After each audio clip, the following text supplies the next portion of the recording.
Silence is descended, so good time to start. Good morning, everyone. My name's Eric Lay. I will introduce the ones either side of me. Oh, there's an extra one appeared. On the far right, we got Paul Young and Matt Collins, both from Devon Highways. Mike Kelly, our planning manager. Committee clerk Beverly Driggs.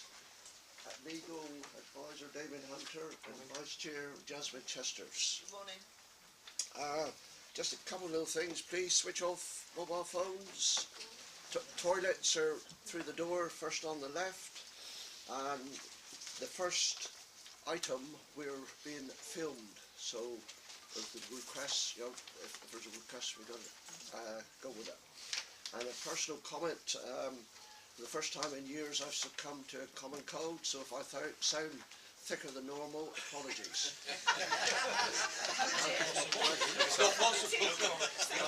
I can see one... bad terminology. Okay, alright, right, we move on. Move on to the agenda. Apologies for absence. I've received none, Chairman. Number 2, to prove the correct record of the minutes. I've got an issue here. I think Mike wants to raise something. Reference Ben Quarry. Yeah. Okay, you go first. The minutes of the of Monday, the 8th of May. Can I just say that Councillor Matthews was also present? You've got Councillor Greenslade and Councillor Matthews was also present. I'm referring now to the April minutes, in particular Ben Quarry. Same line. Mike. Thank you. Yes, thank you, Chairman. I've received an email from the applicant's agent, Simon Fife of Savills, and I would simply just read out the email, and if you want me to comment, then I'm happy to do so. The minutes do not reflect the motion on which the committee voted. Our notes confirm... No. This is Ben Quarry, 61901. The minutes do not reflect the motion on which the committee voted. Our notes confirm that Councillor Lane moved in favour of the recommendation as set out in the agenda report. We have no record that Councillor Lane or any other person proposed any amendment to the officer's recommendation. My clear memory is that he did not. The 2 additional items, A and B, were referred to, and again those are on the beginning of your agenda today. So the 2 additional items, A and B, were referred to as 2 of a number of matters raised by Councillor Lane during his presentation to the committee. But neither these nor any other of the matters raised featured as part of an agreed amended motion before the committee. I have no record that the 2 items were specifically referenced by Councillor Lane when he moved in favour of the planning application, and neither the committee clerk nor the legal officer present announced an amended motion. On the basis of the above, we consider that the minutes of the meeting do not represent an accurate record of the committee's resolution to grant planning permission. The 2 additional items should therefore be removed from the minutes and the matter regularised at the meeting of the planning committee on the 10th of May. What is your recollection? Chairman, with respect, I did say to Mike, note these points, and actually what a couple of these points which you've actually raised in here actually was recorded, and actually did also mention about the mazar trees, which you actually haven't got in here, but it was actually part of that recommendation. I mean, at the end of the day, I mean, I'm talking about, you know, but actually I was asked to be noted as part of it, and that was with our planning manager. I mean, at the end of the day, it can be resolved because the planning manager can actually deal with it anyhow, but it was asked to be noted. Would you like me to comment? Yeah. My recollection is clear. It's as Councillor Lane has said.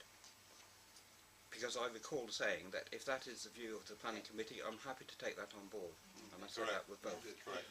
However, what I would say is, if there is a difficulty in delivering A, that's the cycle connection, I am convening a meeting with the Public Rights of Way officer and the County Council staff, inviting board members along as well. That meeting's not yet taken place, and if there are difficulties in actually delivering that for reasons that are drawn to our attention at that meeting, then I will be bringing that particular item back to Planning Committee.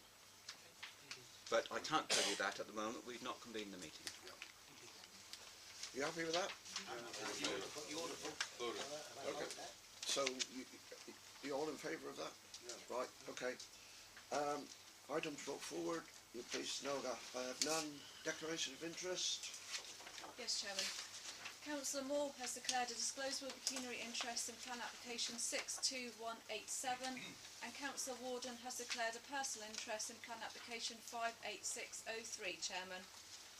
Okay. Moving on, agree the agenda between part A and B. There is no part B. So we move on to the development control and number 58603, and it's Mike Kelly. Yes, thank you, Chairman. Application 58603. This is Highbullen at Chittlehamholt. I'm starting a presentation which I'll keep as brief as possible. You have heard this application before, I believe about 18 months ago, but I do apologise. There is a mix-up on pages 13 and 14, and I did send out an email yesterday apologising for the circumstance that part of the agenda report still retained reference to the application we've just talked about at Ven Quarry. But I've tabled the corrected version. You've already seen that information. I refer to it again within the body of the report in any event. The information has been before you as a planning committee in any event, so it doesn't make any difference at all to the analysis or the recommendation. But nonetheless, I do apologise for that mix-up. I didn't get the opportunity to proofread the report before it was published. And I've also tabled for you the latest consultation response from the Parish Council, which extends to a couple of pages. It reiterates the concerns they previously voiced, but I thought it as well to actually put a copy in front of you so you can refer to the same. It's dated the 30th of April. Not been tabled. I've passed it through this morning, yes. So it's the 30th of April. It essentially reiterates the concerns they put forward before, but again I thought it would be useful to have it in front of you, and you can refer to the same should you wish to. So essentially you have considered this application before. The changes are really twofold. One is that it's proposing the revocation of a Planning Commission 40248 that was not before you before, and that is a block of 11 apartments with the associated occupation and traffic generation from that. The applicants are now proposing that that be revoked on a voluntary basis, and that is part of the recommendation to Planning Committee today. And the second point, it comes down to our highways, and I would mention that we do have, or reiterate, we have two highways officers here this morning, Mr Collins and Mr Young. That's looking to propose the scheme, but without the 3 passing bays that were the original resolution of Planning Committee. I've just set out what the changes are. I will update members in terms of additional letters of representation that we've received.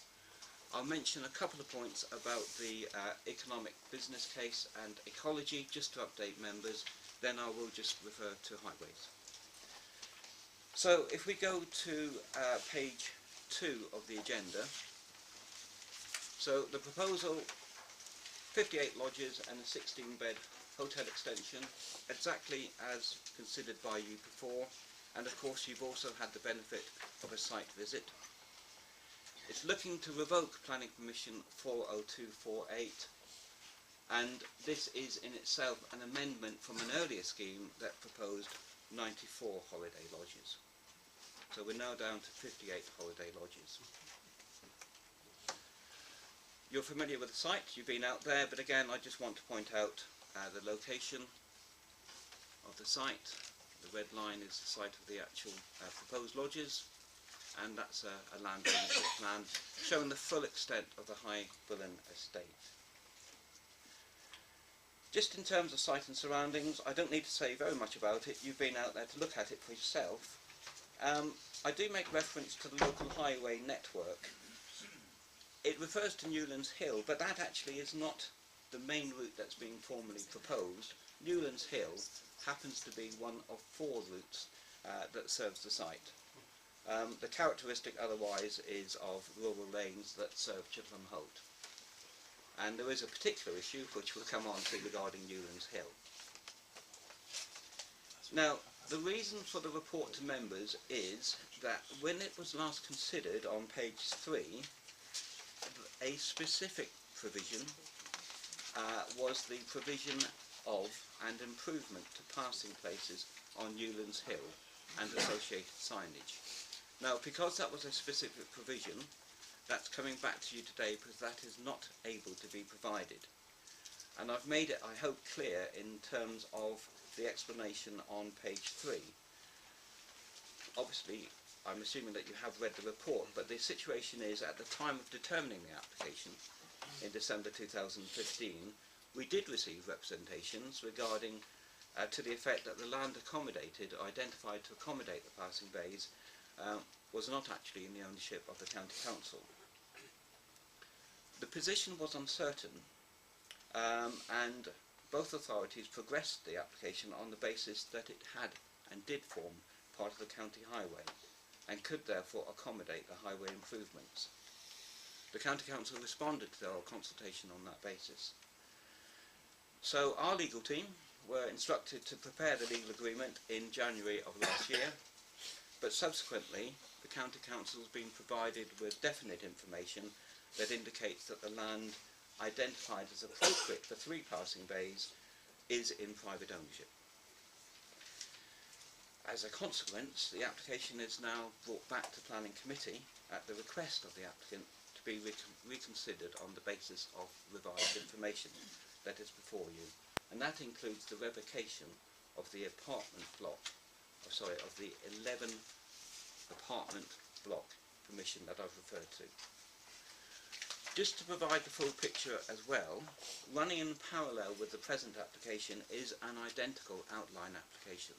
It's been twin-tracked, and that application is 62183. Now that in itself understandably caused some confusion, particularly with the public regarding consultation responses.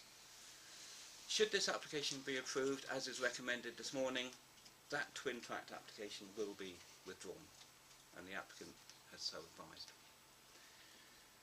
The offer to give up this extant permission 40248 only relates to the present application. So for the purposes of considering the present application, however, consultee responses and representations received in respect of both have been taken into account.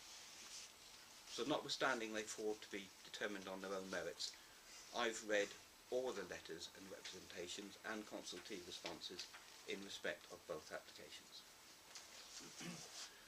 I did attend a meeting of the Parish Council, a special meeting of the Parish Council about 2 weeks ago, or just before Easter, where I did explain that situation as well.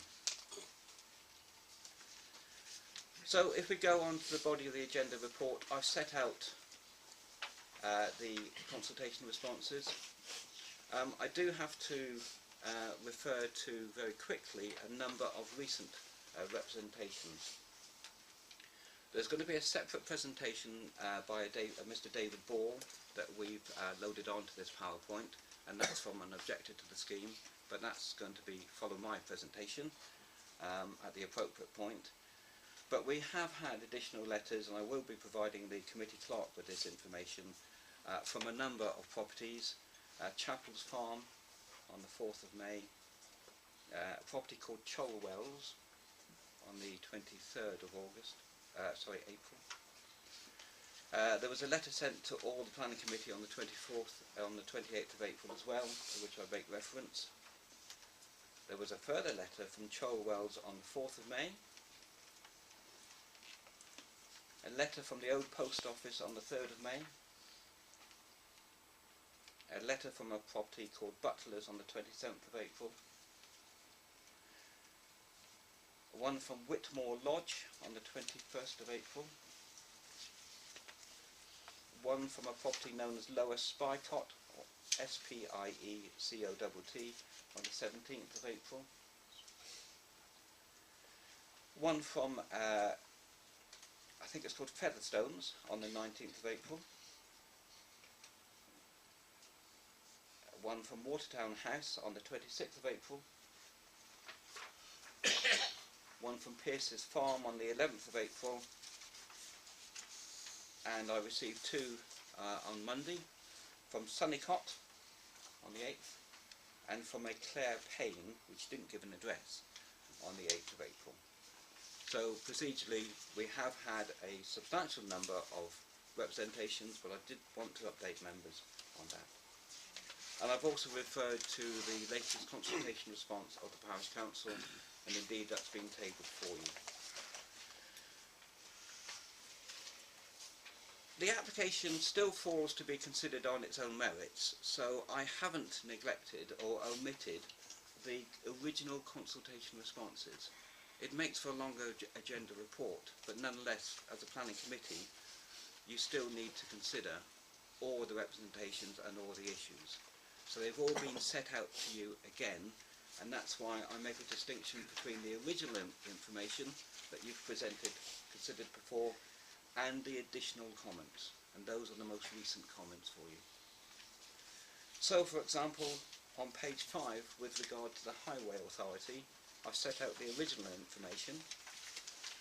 There was a revised scheme, and so I set out what the authority have said there, and that you'll notice that they had a concern regarding the sustainability of the location of the site, which is for us to consider, and that's why they recommend a refusal in terms of that sustainability argument, but it's for us as the planning authority to consider that. And then you'll see specific reference to Newlands Hill and the geometry at the junction on the foot of page 5, and I will come on to that, and no doubt objectors will as well. So just going through the remainder of the report, the Highway Authority's full consultation response is appended to the agenda, and that's at the end of the agenda, 20th of March, and I will be referring specifically to that consultation response in a few minutes. You've got the other consultees set out there. If I could just turn to page 8 of the agenda.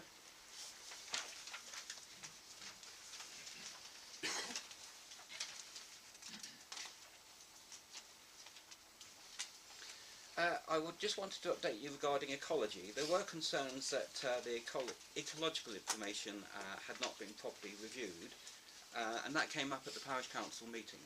So in response to that, I discussed the matter with our ecological specialist, and he's saying that the mitigation measures are appropriate. It has been appropriately dealt with. However, he is recommending that we reword a condition in respect of lighting mitigation in terms of any protected species. So I'm putting forward that we have an amended condition with respect to the submission of lighting details. But otherwise it's set out as on the agenda. Again, the full responses are set out. If I can turn to page 9 of the agenda. Again, it came up at the Parish Council meeting that the business case had not been coherently argued and had a number of assumptions that were questionable. So I followed that up with a discussion with our Economic Development Officer on Monday, and Economic Development Unit have confirmed that they did consider all the information and that they are recommending that the application be supported because they think the business case is logically argued and is worthy of support. You've already considered this, but I'm just updating you with regard to further discussions. So I have followed that up, and I have spoken with our Economic Development Unit. Representations, well, you see reference to 155 letters of objection and 24 letters of support on page 10 of the agenda. And I have made reference to a number of other ones that we have recently received. They do not raise any different issues, they merely reinforce and they argue coherently against the scheme, but I have summarised the issues on pages 11 and 12 of the agenda report. There's a complicated planning history to the site. and rather than go into detail, I've appended in full that planning history at the end of the report. And happy, of course, to take any questions regarding that. So if we come on to the development proposals, again, you have been out on site, you've seen the proposals for yourself, but I'll just remind members and indeed any members of the public about what is being proposed. So there is a master plan for the site. This doesn't seem to be working, but essentially it sets out the existing Highbullen at the centre of the site. And you see the red lines where the 58 holiday lodges are to be sited. And there's a group of 21 lodges to the east, and you can see. So I'm just trying to get this mouse to work.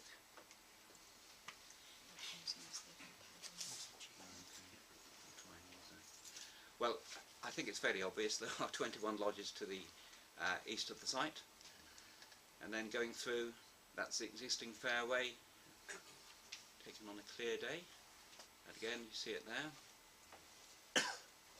And there's a hotel extension. This forms part of the application to the south of the existing hotel, and again I know members are very familiar with the site, so I'm not going to go into any detail. You've seen it all for yourselves. That's the existing hotel, and there's a grouping of 37 holiday lodges, as you see those rectangles, to the south of the hotel complex.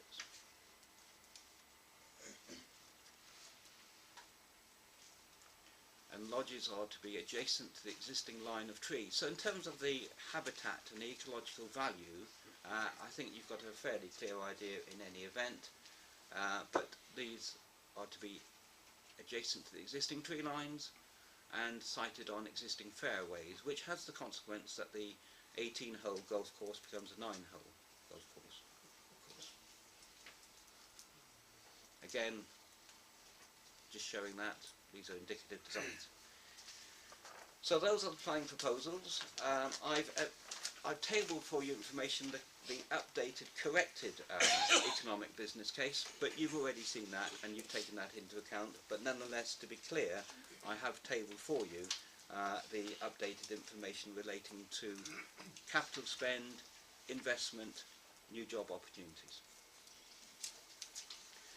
So turning to page 14, we come on to highways and access.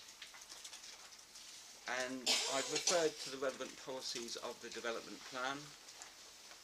I'd also refer you to the National Planning Policy Framework, which you are all very familiar with, and section 4 of that framework. You are familiar with that, core principles in terms of the highway considerations, but again I would make specific reference to that. And I will refer you to a number of slides to help in that particular respect. In terms of the highway considerations, again, and I'd emphasise it to members of the public, the planning committee have visited the site. They've been to Newlands Hill, they've got out of the bus at the bottom of Newlands Hill, they've looked at the junctions. There was one access point I believe was not visited. The bus, I understand, was running late due to a mechanical failure, and in terms of Kingford Hill and the A377 was not looked at by the site visit.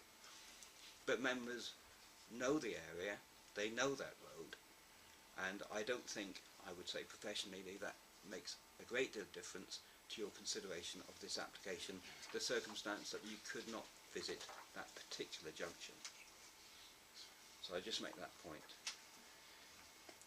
So members have seen the junction for themselves. What I'm showing you here is what's now been submitted recently in respect to this application, which shows what are described by the applicant's transport consultant as existing passing opportunities.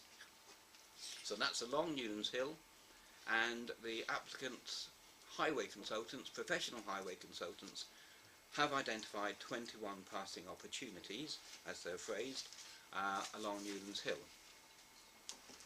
And that's been further specified here in terms of measured dimensions. So there is information that's been provided.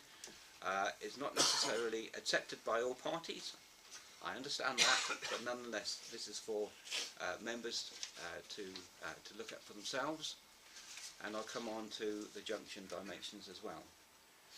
So, the material change in this application is highways and traffic impact. The relevant guidance is set out in your local plan, and in particular, paragraph 32 of the National Planning Policy Framework. And I'm going to read that out to you, because it is important to this application. So paragraph 32 of the NPPF states, all developments that generate significant amounts of movement should be supported by a transport statement or a transport assessment. This application is. In fact, we've had several iterations of the transport statements with transport notes. Plans and decisions should take account of whether the opportunities for sustainable transport modes have been taken up depending on the nature and location of the site. That's an important proviso. To reduce the need for major transport infrastructure. Second bullet point, safe and suitable access can be achieved to the site, can be achieved for all people. And thirdly, improvements can be undertaken within the transport network that cost effectively limit the significant impacts of the development. Development should only be prevented or refused on transport grounds where the residual cumulative impacts of development are severe. We've had this time and time again before Planning Committee, but it's still the prevailing advice. So I'll just read that last line again. Development should only be prevented or refused on transport grounds where the residual cumulative impacts of development are severe. The County Council are recommending that this application is not such as to give rise to a severe traffic impact, and are recommending conditions, and it's for us to make a decision on the application. The County Council are not recommending refusal, they're recommending conditions, and I've set that out at the end of the agenda report. Now, in terms of Newlands Hill, it is fair to say that there is some uncertainty regarding the exact dimensions of the visibility distances at the bottom of Newlands Hill. And we've had measurements from the county undertaken at a certain point in excess of 100 metres to the right, from an X distance of 2.4. Again, you're familiar with the terminology as a planning committee. And we've had the objectors saying, well, really, including their transport consultant, it's really no more than about 40 metres. And I've been down there on site. I was down there on site 2 weeks ago with the objectors, and at the time, again, it's depending on growth of hedgerows, etc., but it wasn't very much in excess of 40 odd metres. But I'm not a highway engineer. The people I was with are not professional highway engineers. But notwithstanding any uncertainty over the actual distances, the circumstance is it's considered to be safe and convenient by the Highway Authority. It was considered by yourselves as a planning committee when you got out of the bus and looked at the site for yourself and the junction that it was safe and convenient, and the police safety officer has said with no accident records it's safe in their view.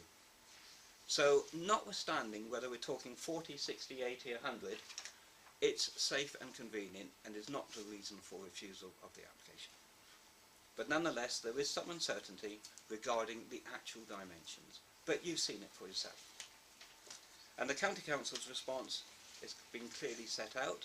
They've been challenged on this. They're here today, but they've made it quite clear that remains their professional highway view. Again, the traffic generation from 58 holiday lodges has been questioned. The applicant's professional highway consultants have put forward a view in terms of the occupancy of 2.8 as the average. The Highway Authority have not uncritically accepted that. They said no, we do not agree with that. We're saying it should be more like 4 movements per day, not 2.8 movements a day. So they haven't accepted uncritically the highway consultants' view. They've raised the bar in terms of that, but it's still considered to be acceptable in terms of paragraph 32. And even if the figures were doubled, it would still be acceptable. So, you know, we can spend a lot of time talking about the geometry of the junction and the visibility distances, and no doubt that's going to be raised, but at the end of the day, it's safe and convenient is the professional view. Again, I'd refer you to that consultation response. So even accounting for any uncertainty over visibility and any uncertainty over the anticipated traffic generation, the Highway Authority and your professional officers as well do not consider the development such as to be in conflict with paragraph 32 of the NPPF. So I can't stress that enough. I know there's a difference of view, and I understand that difference of view, but the test will be whether there is evidence to suggest that the cumulative impact is severe.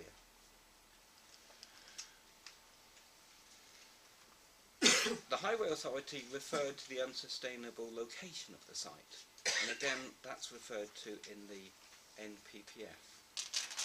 Now, there are parallels actually with the Ven Quarry application that you considered last time, and that was for 158 lodges and a 40-bed hotel. And the sustainability of the site there was considered as part of the overall planning balance. And because of the economic and other benefits coming from that scheme, it was considered that that issue in itself was not such as to suggest that the application should be refused.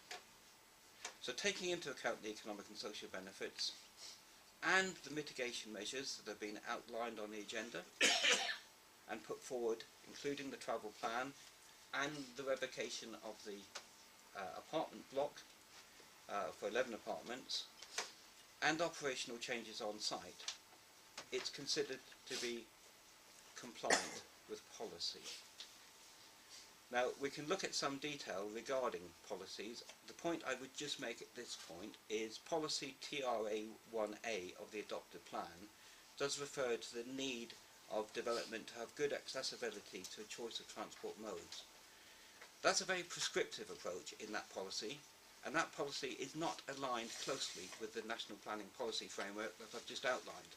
So in terms of the weight to be given to that, I would suggest that the NPPF is beginning to does take precedent, and that policy is being deleted from the emerging local plan, and we have a new policy, DMO5, which is far less prescriptive.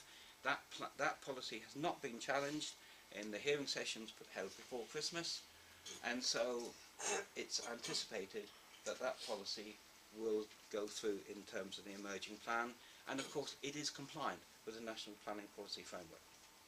So that we can have an argument about the relevance of the policy that's been set out coherently by a number of objectors, but nonetheless the policy landscape is changing, and the NPPF is one that we should be looking at, as well as the emerging plan.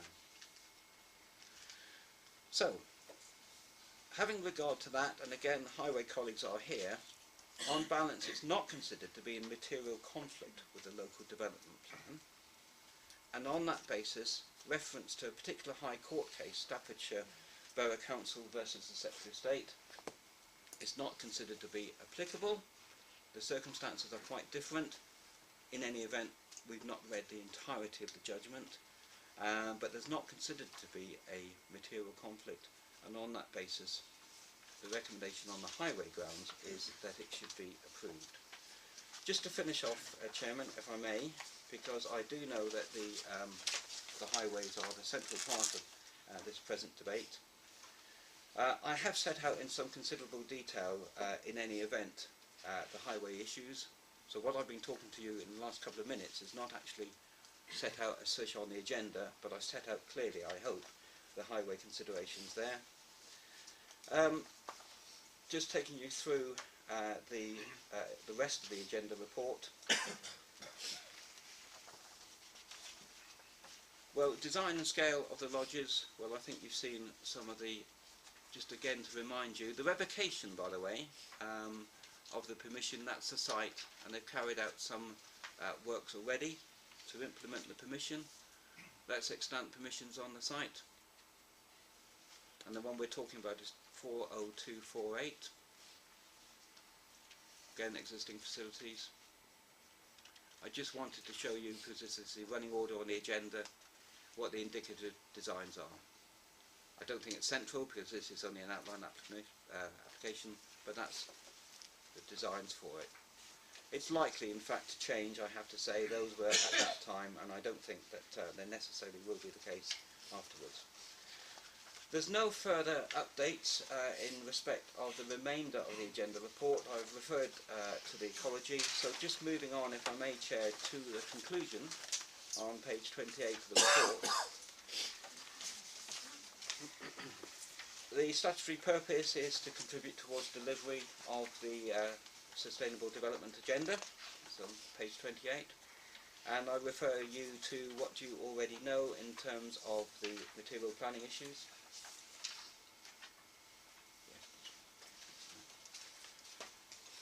I do refer to the meeting between local residents and planning officers that took place on the 29th of October.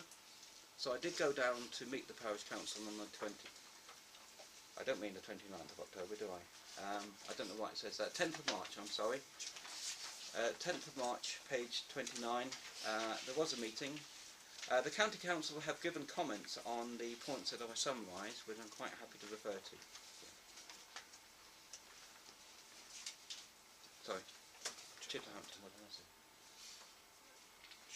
Oh, I'm sorry, yes, I've just had pointed out to me it's Chittlehamholt, not Chittlehampton. I'm sorry about that. It was Chittlehamholt, Satterley and Walkley Parish Council on the 10th of March. So I've set out the issues that were identified at that meeting, and we have got comments from the Highway Authority regarding the points made if you want me to go through those. But turning to the end of the presentation, I have set out on page 31 and 32 into 31 and 32 the planning balance. So, in terms of the planning balance, the proposal does represent a substantial financial investment into the local economy, and that's detailed in the business plan and the business plan provided by RPS, but also the applicants themselves. So that's into the local economy. I have verified that with economic development as of Monday, and they support it in terms of the economy and investment. So in terms of the economic role, I've set out on the third paragraph to that page. It's quite clear that it is supported. So it meets that particular strand of the Sustainable Development Agenda. In terms of the social dimension, again, I refer to the provision of employment and improved and extended recreational facilities. And there will also be the positive knock-on impact in terms of tourism spend into the local economy, and also use of facilities, of course, by the local community. I look at the environmental dimension as well on pages 30 and 31. And in terms of the sustainable location of the site, it isn't considered the most sustainable of sites. It would be, I think, naive to suggest it is, because there is a lack of public transport, cycling or pedestrian facilities. But that is typical of many, many other sites within Devon, of course. And we had a similar proposal only last month at Planning Committee. Paragraph 14 of the MPPF makes it clear that development should be assessed against the policies of the framework as a whole. And it's considered that the economic and social benefits of the development are such as to outweigh any concern over the specific matter of transport choice.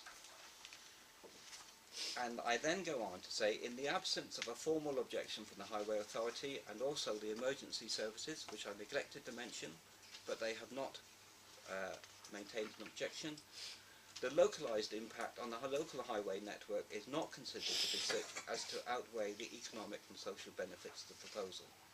And I've made the point to say this is not to downplay or ignore the clearly argued representations that have been put forward, including ones that were made directly to me at the meeting with Chittlehamholt Parish Council on the 10th of March, and indeed on site with a couple of the objectors. They are very clearly argued and very well set out, and I must say I have some sympathy for them, but I'm advising you in terms of the professional planning response. So I do understand the concerns, but in terms of the planning response, and I have spoken, I would say, with the development manager for the county in terms of highways on Friday, Mr. Brian Hensley, and he's made it quite clear that in his view there are no sustainable highway objections to refuse this application. So, having regard to that, the recommendation to you, and acknowledging the concerns, is that the application should be approved, subject to the heads of terms and the revocation of the planning permission, and subject to the conditions that have been listed, including the amended lighting condition in respect of ecology. So on that basis, Chairman and members, the recommendation to you is one of conditional approval. Okay, thank you very much, Mike. I'm looking to the two highways gentlemen. Do you want any comments at this point, or? I think that was a very comprehensive report. Very good. Okay, Yeah. right. Chair, can we have a little bit of clarification from Highways while they're there? On page 3, it says there's more limited works at Newland Hill. Can we be told what those limited works would be? And are the signs in the area that some councils feel inappropriate, are they going to be upgraded? So just look at page 3.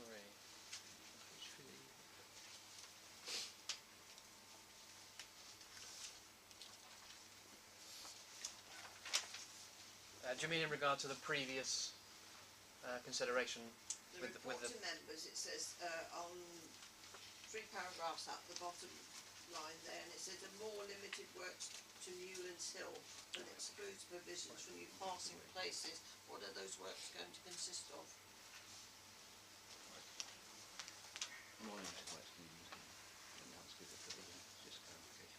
There are no works to be carried out on Newlands Hill.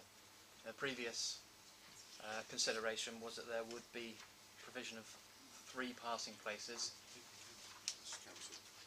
and that is not forming part of this application.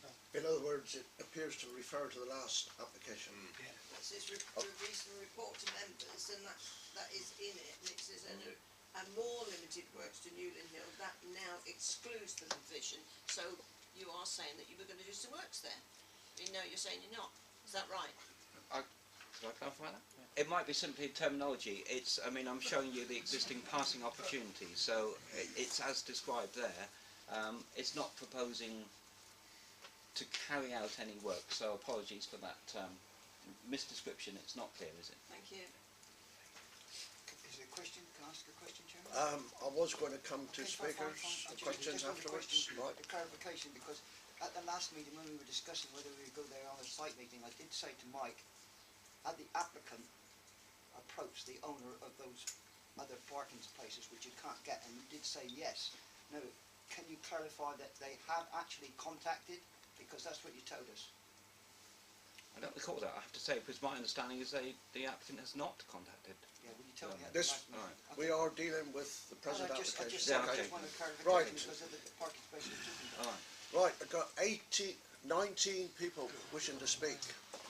They're split roughly half supporters and half objectors. I'll just make the point, 3 minutes, and that will be rigidly enforced. You don't mind that, do you? Because there's so many. Kicking off with Dave Ball. I can, yes. So I don't need to refer to my own.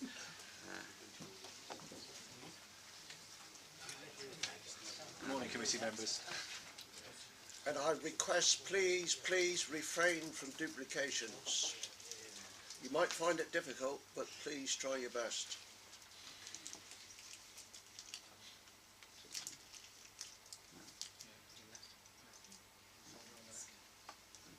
Sorry, bear with me. I'm no good without a mouse, it appears. Let's have a look. Try that again. No. Okay. I might have to ask you to look.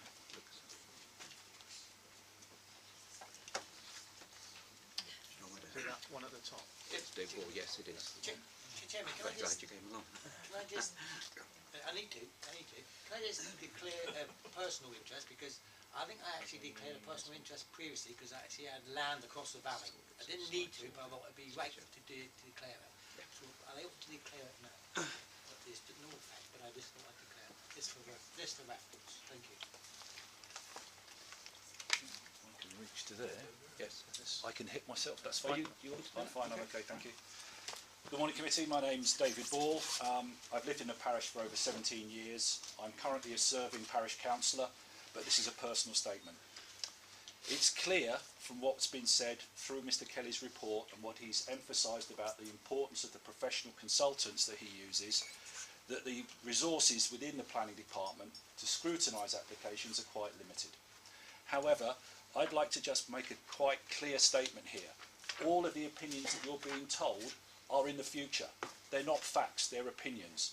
And anyone who is similarly qualified has an equal right to assess the information and come up with an alternate opinion. When the villagers first saw this application, the initial thought was, basically, this isn't going to fit, it's too big.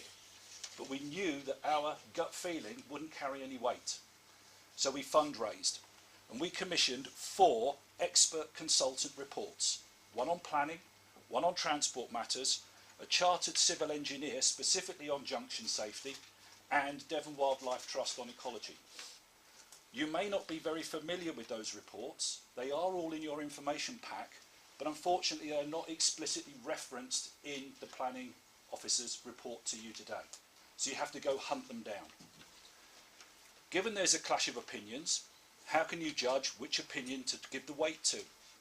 Well, I would suggest, in the same way you judge a builder or a plumber, you look at past history. So that's what I'd like to do now, specifically on transport. Okay, the first proposal was improve head post. So the applicant specialist consultants did a design for the junction, not Devon County Council, the applicant's specialist consultants. The villagers' consultants said it's not to standard and it's unsafe. We lobbied on that basis. It was withdrawn and taken out of play. So the second application comes in. Improve access via Newlands Hill. Once again, the consultants do the job. Here's a design. It can happen. You as a committee were not happy and conditioned it with the section 106. That's now failed. Once again, the villagers' consultant's opinion has been proven to be correct.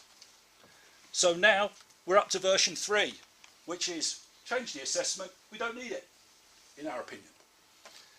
Our consultants' opinions have been consistent all the way through and have been proven to be correct. So now it's up for you to decide as the LPA which of the consultants' views you think is going to actually come to be true. We believe it's the 4 professional organisations we engaged. The applicant believes it's his consultants. Look at the history. I would ask you to give great consideration and listen to the other parishioners who are speaking today. They are not giving their views, they're giving our consultants' views, professional views. Thank you very much. Okay, thank you very much. Tony Kilvington.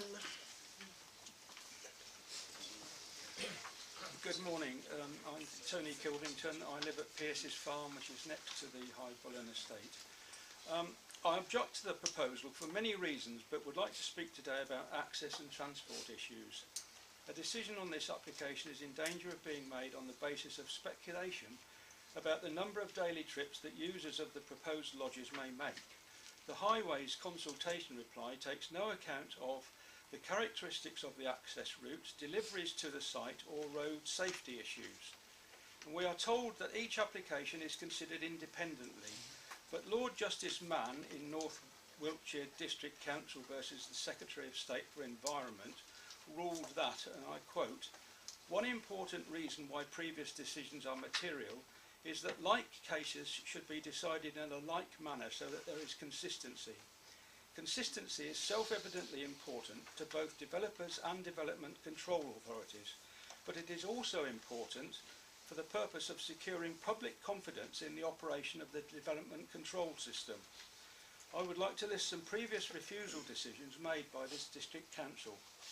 Application 51998 at Firebeacon Lane, Walkley, was refused in 2011 because, I quote, "The roads giving access to the site are, by reason of their inadequate width and poor horizontal alignment, unsuitable to accommodate the increase in traffic likely to be generated, contrary to policy TRA 6. Application 55863 at Honiton Road, South Molton, was refused in 2013 because It is remote from adequate services and would increase the need for travel by private vehicles, contrary to paragraphs 14, 29, 32 and 34 of the NPPF. Also, increased use of the junction with the B3226 would, by reason of limited visibility, be likely to result in additional dangers to all users of the road, contrary to paragraph 32 of the NPPF and policy TRA6.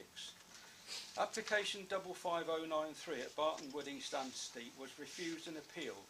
The appeal was heard in 2014 and the NDC decision upheld. The inspector considered that although the number of vehicles would not be high, driver conflict along these lanes would be bound to increase, and access for refuse and emergency vehicles would also be likely to be made more difficult. Access to the Barton Wood site is similar to that for Highbullen.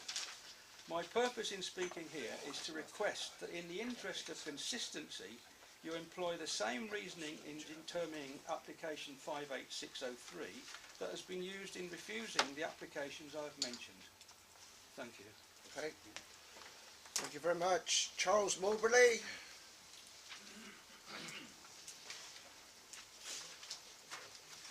Charles Moberly, parishioner. I object to the application. At the beginning of 2014, it was recognised by both Highways and Planning that there should be no further development at Highbullen without improvements to the surrounding road network.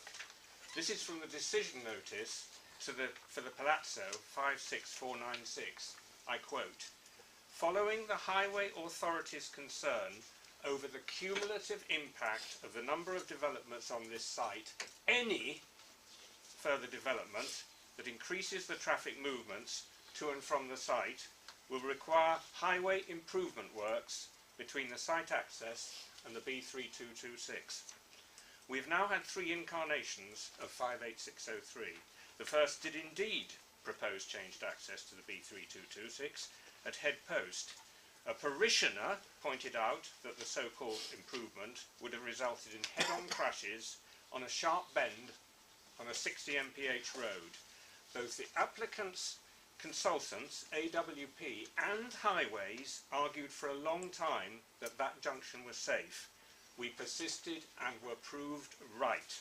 That first incarnation of 58603 was withdrawn. The second incarnation proposed the creation of the new passing places on Newlands Hill. We repeatedly pointed out that these could not be created without encroachment onto private land. Again, we were proved right. Again, AWP and Highways assessments have been discredited. So where are we now? The applicant has done the only thing left to him: fiddle the figures by carrying out a new survey in February, the slackest month of the year, make a trivial withdrawal of an application which wasn't even mentioned in AWP's and Highways calculations before, and pretend that there wasn't a traffic problem in the first place, even though all his previous actions and the Palazzo approval had indicated that there was. And where will construction traffic be routed? The applicant has made great play of the fact that it will not be routed through the village, and nor should it be. So where is it proposed to be routed? It's from the south again, through that junction at Head Post, the one which has already been shown to be impossibly dangerous, unsafe for cars, let alone lorries. That junction can't be widened further because it's tight up against the river mole on one side and the steep cliff on the other. We've been proved right so many times. Please listen to us now. Okay, thank you very much. Helen Hollick.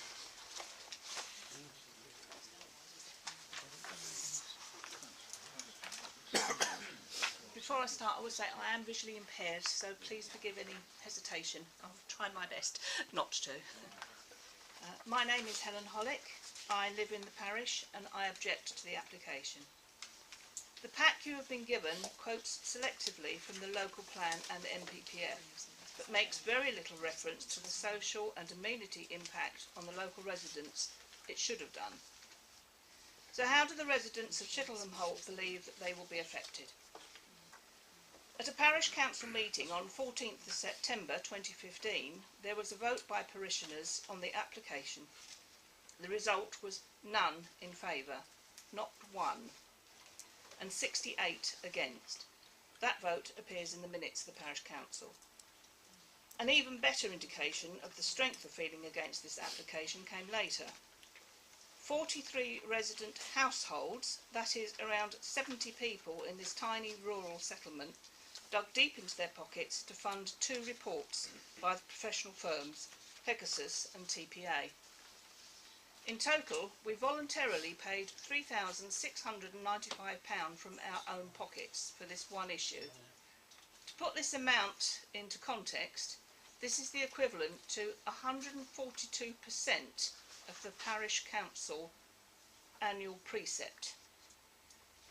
The results of our commitment have been given scant attention, whereas the applicants' consultants have been quoted many times and their claims automatically reproduced as fact. Residents' consultants, our consultants, Pegasus and TPA, are mentioned in your pack but limited merely to representation listings. Pegasus, who are not traffic consultants, have been lumped together with the TPA in the dispute highways figures regarding the junction at the bottom of Newlands Hill. Why has our voice not been granted equal rights to those of the applicants? None of the many other imperative points raised by Pegasus and TPA have been drawn to your attention. We, the residents of Chittlehamholt, deserve much better than this. I started by referring to the local plan. This is from the ministerial introduction of the MPPF, and I quote, "People have been put off from getting involved because planning policy itself has become so elaborate and forbidding. By replacing over 1,000 pages of national policy with around 50 written simply and clearly, we are allowing people and communities back into planning. But for this particular application, so far, this has not happened. I would like to know why. Thank you." Okay, thank you very much. Next we got Paul Blackwell, but just a sec. You're requested to speak later as chair of the parish council. We normally only allow people to speak once, so either speak as a private individual or... Chair, he needs to speak as the chairman of the parish council. You can't take your hat off and say that you're not chairman of the parish council in that situation. If someone wanted to send somebody I else, wasn't told that. I did ask, could I speak twice, and I was led to believe I could. Otherwise, I sorry would if have that's asked somebody else to have read this letter. I'm sorry if you've been misinformed. Can I read my... It's only a minute. You can read both lots if you can fit it all in. I can't read one now. I can't read them both together, obviously. You allow them to bites of the cherry? No. One or the other. Yes. Sorry? We'll spend longer arguing about it than we'll take it. Sorry. Good morning, ladies and gentlemen. My name is Paul Blackwell. I am actually the chairman of the parish council, but this is my personal feeling, my personal letter. Dear all, my concern about the plan application is not only about the point of the narrow lanes and the roads, but also about the size of the application against the size of the village. If you imagine where you live, some in towns, some in villages, how would you justify a development the same size as your town or village being built next to yours with no further infrastructure? You would not. I do not understand why you would vote this through. According to the 2011 census, there are 169 people in Chittlehamholt. This application proposes another 152 bedrooms that could be 320 people, twice the population of the village. That's twice as many people with no extra infrastructure, plus the existing hotel and staff. I understand Highbullen's need to expand, and I welcome expansion, but not on this scale. We are currently being told there is no money from the council to mend our roads and potholes. We have also been asked by the county council, would we like to do Chapter 8 training so we can fix our own roads? If you pass this application, where is the money suddenly going to come from to deal with the wear and tear caused by the extra traffic over the years? We are going to have twice as many people in this new development than live in the village. The people working on this application do not live in the village, and it will not affect them in any way, but it will affect us.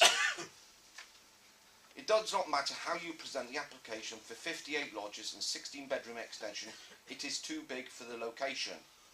I understand we need to create jobs, but why should it be at the expense of the villagers? Has anybody thought about the impact on my life and the people in the village? The decision you take here will take a small amount of time. It will affect me for the rest of my life.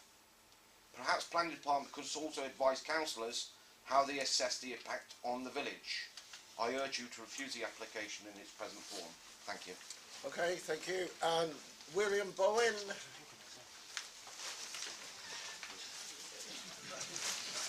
Before I start, can I just check that you can all see me?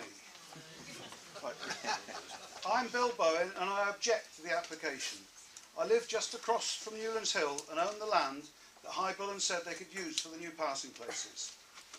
Highbullen have not made any offer to buy any land from me for these passing places. Highbullen are now proposing that traffic pass on the hill using informal passing places. This is already causing a lot of damage to my property and the banks are falling away and blocking the drains. More traffic will only cause more damage to my property and impact my human rights.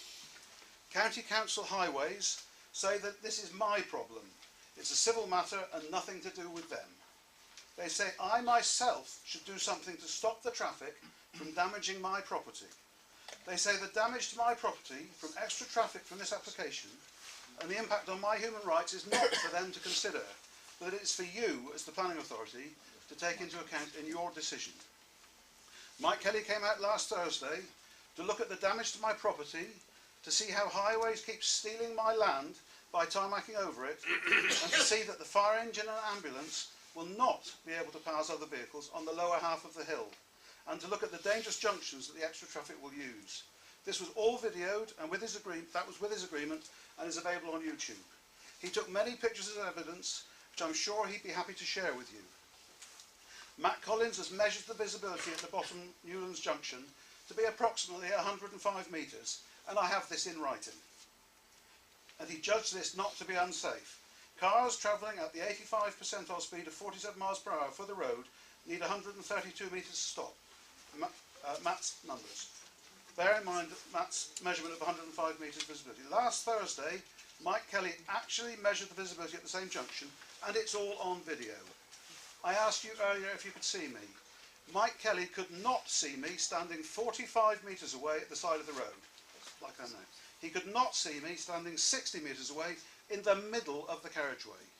He could not see me standing 75 metres away on the white line in the middle of the road. Visibility turning up the hill is only 92 metres before you're hit broadside. Bear in mind that one car every minute for 15 hours every day will be crossing this Newlands Junction. Applications for single dwellings have been rejected by Highways for this poor level of visibility in the past. We then went to the Kingford Hill Junction with the A377 near Portsmouth Arms, where Highbullen say sustainable visitors should catch the train. This is the junction that SatNav will send visitors through to Rosemore Gardens, the Big Sheep, Milky Way, Clovelly, etc. Mike Kelly said he couldn't see beyond the wall at the side of the junction and that it was too dangerous even to measure the visibility here. Highways have not assessed this junction at all. There have been many accidents there, including a fatality. I most strongly urge you to defer this decision now and ask that someone else at Highways independently assess all the dangerous junctions of the main road network that visitors will have to use. You will then be able to make a decision based on the facts. Do you want the death of a visitor on your conscience? And do you want the council to be left open to negligence claims for insurance companies who will know that the safety of the junctions was not properly assessed for this planning decision? Thank you very much. Okay, Andrew Coop.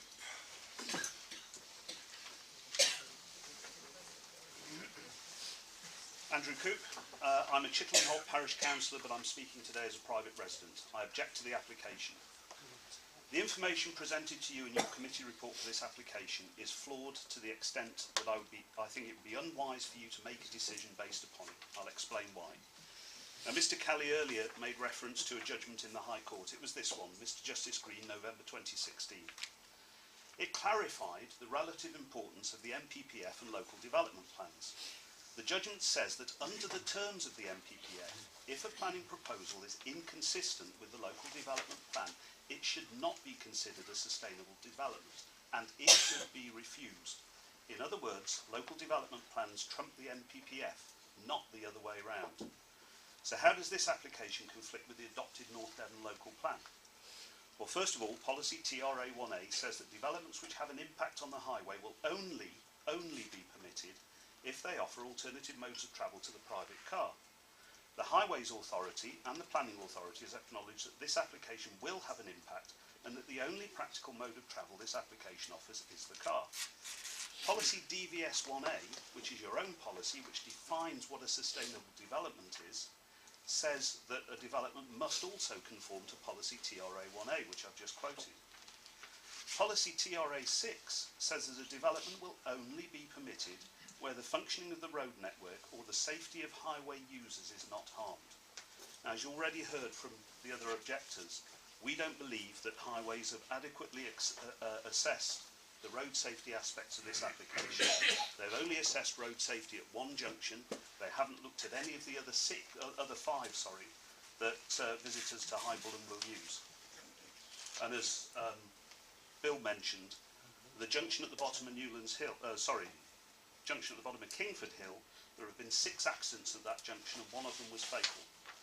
Highways have turned down smaller applications than this on the basis that this road network can't support them. If the application does conflict with TRA 6, it will also be in conflict with policies ECN 8 and ECN 9. And notwithstanding what Mr. Kelly said earlier, policy ENV 11 says that the development should not harm protected species. But the protected species surveys, which Natural England said must be carried out before making a decision on this outline application, have not been performed. The committee report before you acknowledges that all these policies are relevant, but it doesn't point out any of these conflicts. Now, the legal judgment I referred to does allow the planning authority some discretion to approve applications which conflict with the local plan, but it also says that these cases should be the exception, and that the starting point for any application of the planning balance should be a presumption to refuse the application. This is not reflected in your committee report. In summary, you've been presented with a committee report which fails to accurately assess the application in terms of local plan policies, relies on flawed road safety and environmental assessments, and doesn't take into account a relevant recent High Court ruling in applying the planning balance. I therefore strongly suggest that you should defer a decision on this application until you've been presented with complete and accurate information on which to base a decision. Thank you. Okay, and we've got... Chairman, can we keep to 3 minutes? Yeah. I'm all for hearing the public. Yeah. But And stop repeating. A lot of And repeating. we've got Paul Blackwell again on behalf of the Parish Council this time. Sorry, we've just said it. No, he's not speaking again, Chairman. He's had his opportunity. We've said No, he's had his chance. Sorry, you said that he could. Yeah, I think. Okay. I'm going to allow him to speak. It's a very short letter. In the It just interest represents of. this is the Parish Council's view. Sorry. Always a bit longer than the last minute. This application continues to cause concern amongst the parishioners of Chittlehamholt, Satterley and Walgley.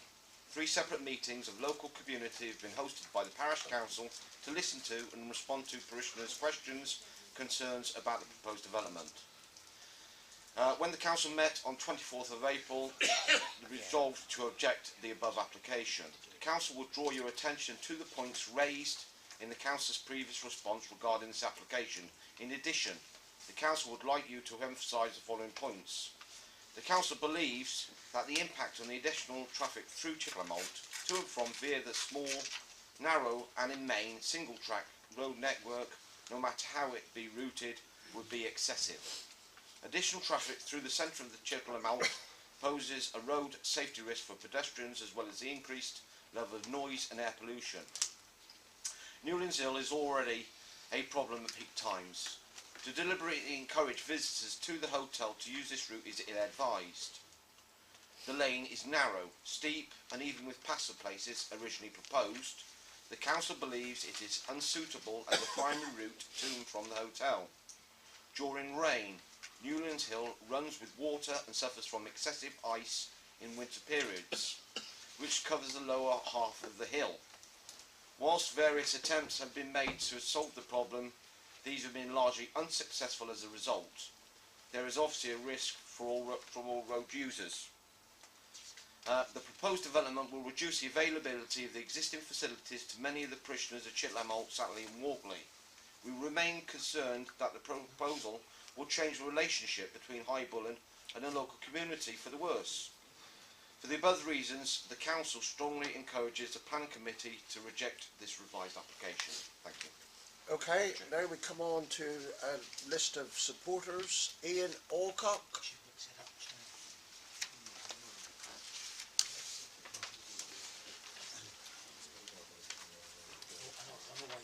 Good morning, Chair, Councillors, ladies and gentlemen. I am Ian Alcock from AWP. I am not Highways Consultant, who's been working on this for over 2.5 years and have looked at all these various concerns. As you know, it's been under detailed consideration. We don't take that lightly. We've had detailed discussion with Devon. We've been to site with Mr Bowen. We've looked at it in a lot of detail. The application, the permission, the development hasn't changed. All we're concerned about here is the access and the local lanes, which you know well. You've been to site, you know the locality, you know the impact that development has on local lanes. The proposed traffic movements haven't changed either. There's no significant difference here. I believe Devon have overestimated those traffic movements. I certainly believe the objectors in the room overestimate those traffic movements, but as our first speaker said, only time will tell. You know the long planning history of the site, and you know that the current owner is proposing some significant changes there, and as a result the previous proposals are not now fit for purpose, so we're prepared to revoke that. That will save around 200 vehicle movements a day, according to Mr Collins' own calculations. So the resulting lower cumulative traffic impacts from the site mean that the passing bays on Newlands Hill just won't be required. We're not sure they ever were, to be quite frank, but they won't be required. Key point about these consultants, us, TPA, whoever it may be, at the end of the day, Devon are the arbitrator. They have that rule, they're the local highway authority, they mark my homework on a regular basis, and they need to be assuring you that they're making the right recommendation.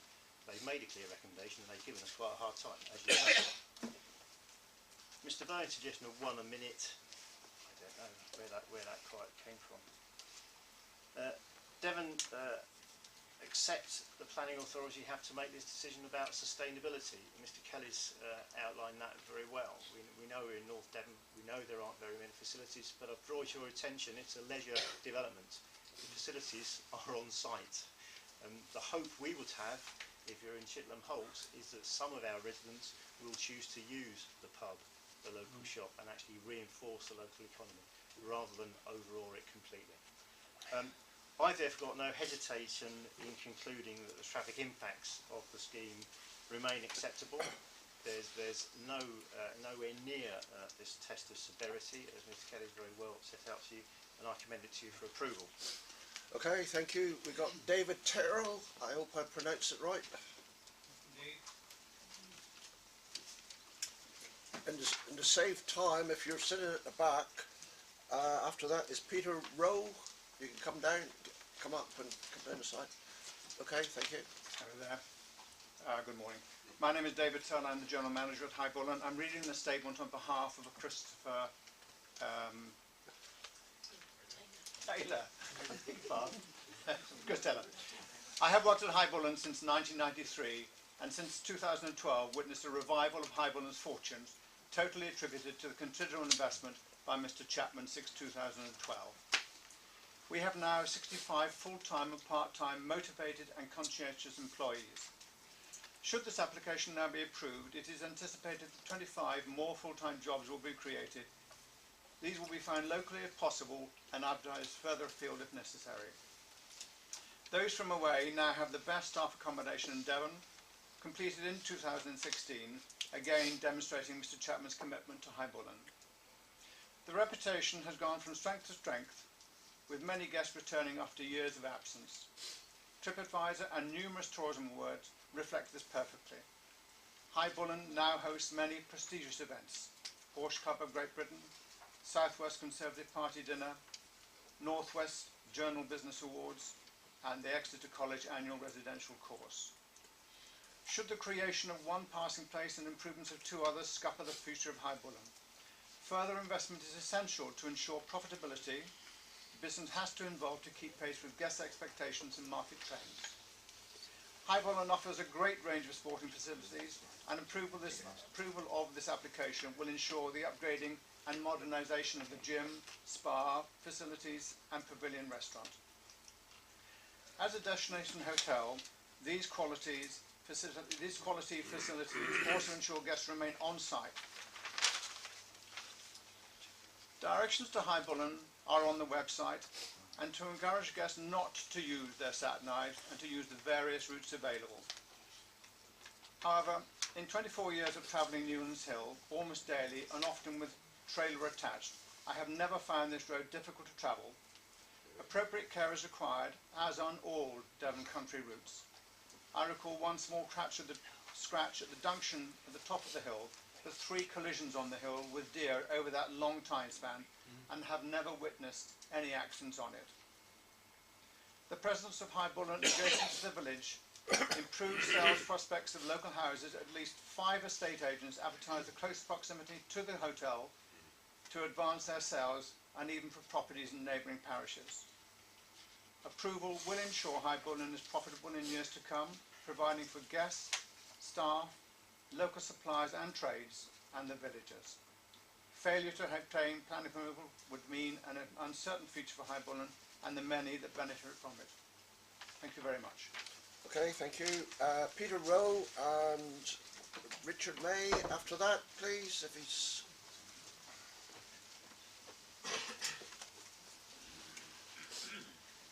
Thank you, Mr. Chairman.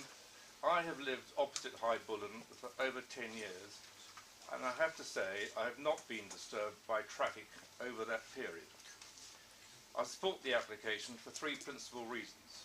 The first being the employment of young people, which should attract young people to live in the village and hopefully lower the average age of our community. Point 2. This development will be good for the pub and the shop. Indeed, the pub needs a lot more business activity. Thirdly, tourism is the main business activity in North Devon. Highbullen will bring money to North Devon, which will be spent on local business. In my view, a successful Highbullen is good for Chittlehamholt. Okay, short and sweet to the point. Richard May, to be followed by Michelle May. She's not here. Okay. I'm Richard May.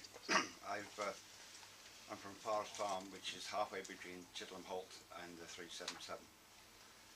I've lived in the village for 40 years, 20 of which I've served on the parish council. I've seen a steady increase in vehicles. 40 years ago I had 1 car, now I've got 4 cars in the yard. We encouraged the village, the pub and the shops. But if I drive through the village, I take my son swimming, I become traffic. I live on a single track road and I have never had a problem with oncoming vehicles. Over the years I have come to realise that there are 2 things you need on a single track road, which are large doses of courtesy and tolerance. Any increase in facilities would benefit all the local businesses and improve employment prospects for the young people in the community. Okay, thank you very much. Stephen Tranquil.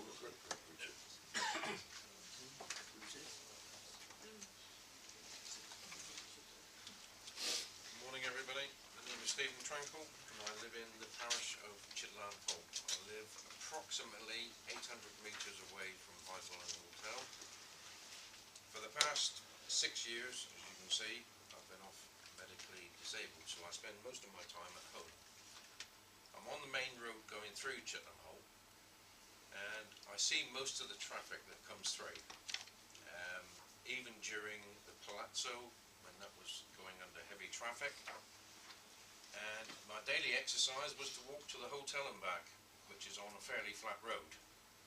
And where the road narrows going to the hotel, if any heavy traffic came along and they saw me, they were very courteous. They would stop and let me through, as most traffic would. My wife was born within the parish, family were farmers there, and they've been there for generations. My wife also worked at Highbullen Hotel when she was a teenager as a cook and as a chambermaid. My son also worked there up until 2 years ago, for 2 years, while he was at college and university. Now, to me, it's a big asset for young people and other people for working at Highbullen Hotel as an employment people, because young people find it a terrific job to find a job when they're very young and they only want it for summer terms. But a place like Highbullen is very good for them. The other issue, the speeding through the village. It's not Highbullen Hotel guests, because they're very unsure of the roads. 9 times out of 10 they've got very nice cars and they don't want to scratch them. You'll find that most of the speeding through the village are the locals. Thank you. Okay, thank you very much. And next we got Frank Chapman.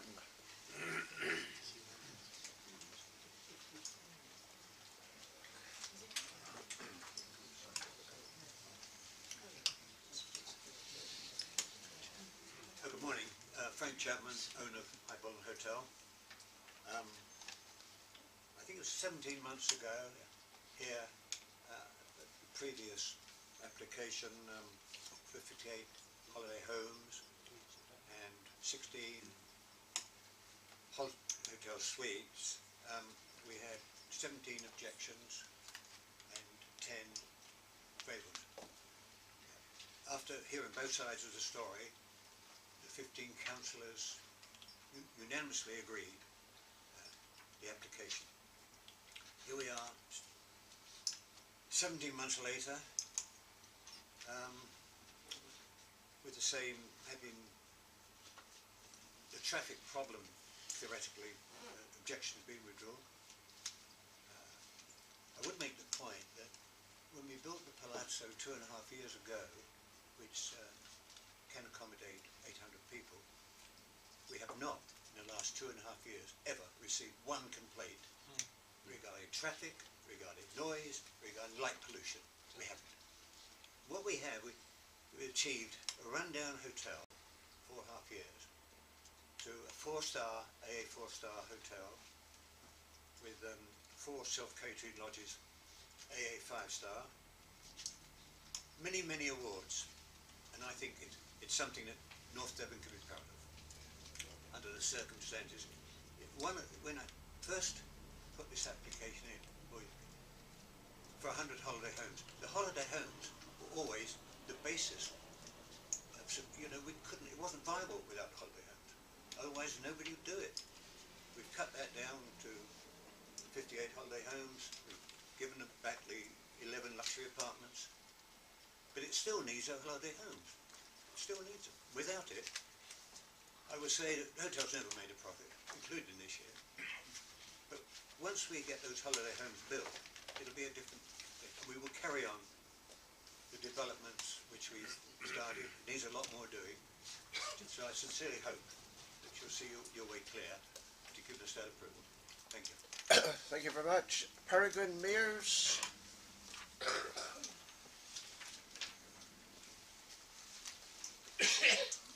Good morning, Mr. Chairman, members. So here we are once again talking about Highbullen. Just to refresh your memories, back in 2013, the applicants and our firm started discussions with the local planning authority. We were asked at that time to present a master plan for everything that Highbullen needed to survive as a business, as it had been in administration under the previous ownership. That was to be contrary to the piecemeal approach taken by the previous owner. We did that. We received agreement in writing to the principle of 100 lodges at officer level during the pre-application discussions. So the application was made for 94 lodges on the basis that it was supported by the officers at that time. A significant compromise, the first one was made to reduce the number of lodges to 58 with 16 hotel bedrooms.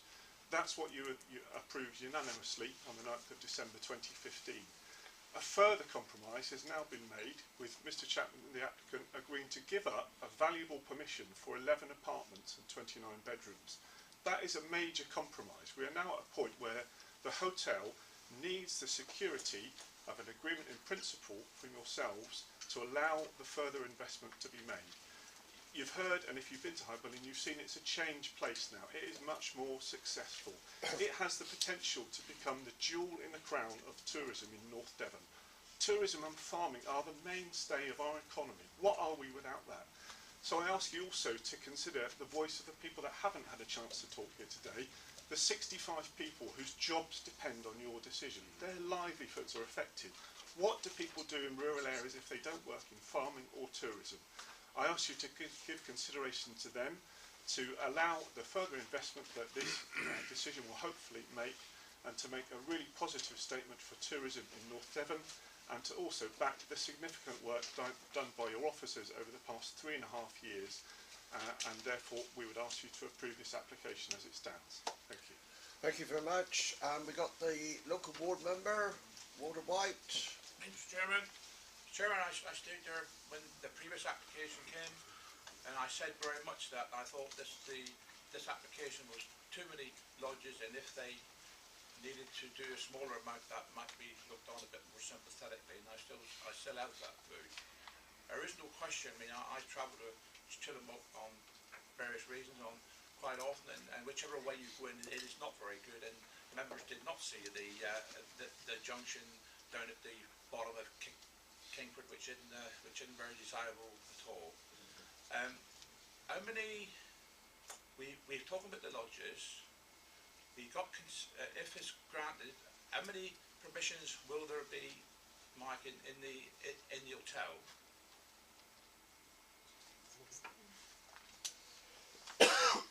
The full planning history is set out on the agenda. Yeah. I just want to make sure members of There'll be an extension for the hotel as part of this application, and 58 lodges as part of it as well. 16. Sorry. Yes, that's right. And are there any existing consents that have not been used in addition to that?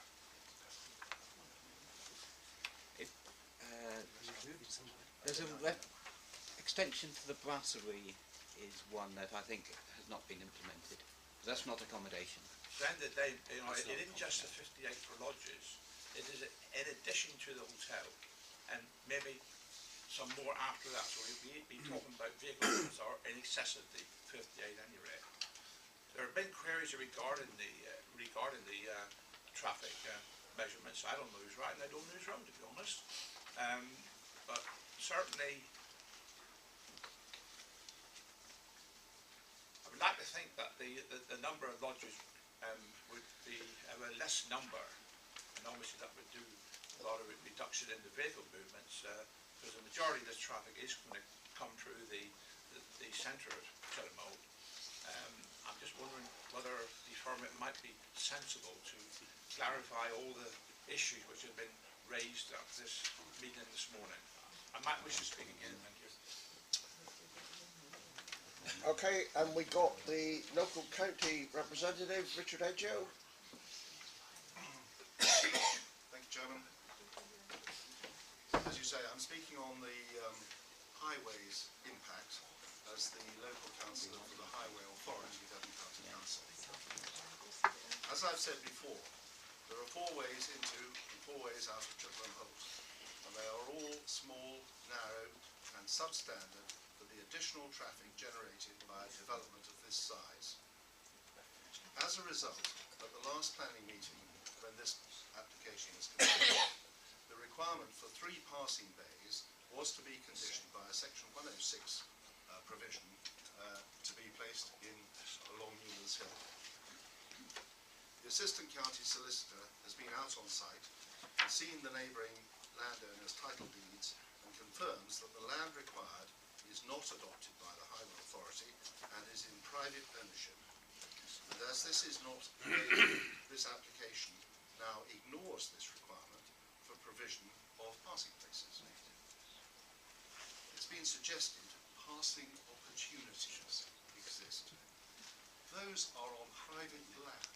They are not on highway land.